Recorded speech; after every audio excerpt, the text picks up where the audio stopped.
before we focus on the inmate, just focus on the woman and the types of women. So then you got your regular women, man. They're not really even coming to a prison to look for a relationship.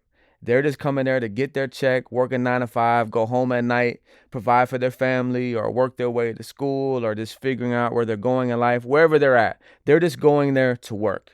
But just like in a natural course of life, a woman being attracted to a man, she may come across a guy that she's attracted to.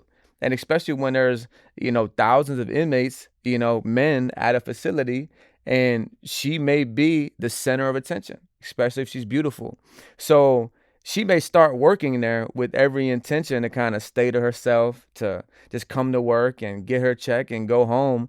But over a course of time, she may come across a guy that she's attracted to. And, they may begin to conversate, and she may genuinely fall in love with this guy.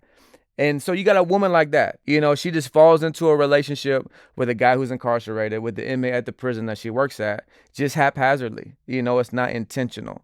But then you got the other woman who, she came to the chain gang. She came to prison looking for a relationship. Like, she went in there with that mindset, like, oh, she gonna pull her one. So that could be from two different reasons. One, it could be like, all right, she's driven with straight sexual intention. What I mean? She's just going in there and she just trying to, hang out and have sex, or just go in there and just, to pull a man, to find a man in the chain gang. Maybe she's attracted to convicts and criminals and guys from the streets or whatever it may be, but she's walking into that job placement or going into work with that on her mind.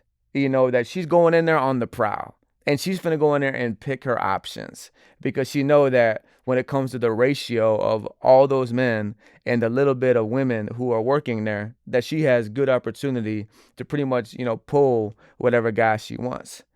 And then you got the chain gang diva. Now, it's kind of similar to the one we just talked about, who's going in there with the intention, looking for a relationship. But the chain gang diva, listen, she's dangerous. Not only is she entering into prison looking for a relationship, definitely looking for sex, but even then, it might not even be that. She may not be looking for sex or a relationship, but the chain gang diva is the one who seeks fulfillment based upon attention. She's what is known as an attention whore. She's going in there with one sole purpose, and that's to flex. And a lot of times, man, like, the inmates will be clowning, her behind her back, or even to her face, selling her out, whatever, because she may not be the best looking, outwardly in society, but the moment she crosses that prison fence, oh, she turns into Beyonce. Because there's no women around, obviously any standard for a man incarcerated lowers. And she knows that. And she also knows that there's no selection of women, and most of these men who are incarcerated don't have interaction or communication on the phone or get letters or even have women visiting them. So she goes in there with that mindset to where you can't tell her nothing. She gonna talk crazy to anybody.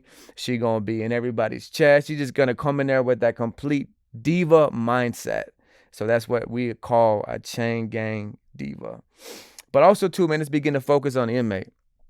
Every inmate fantasy is to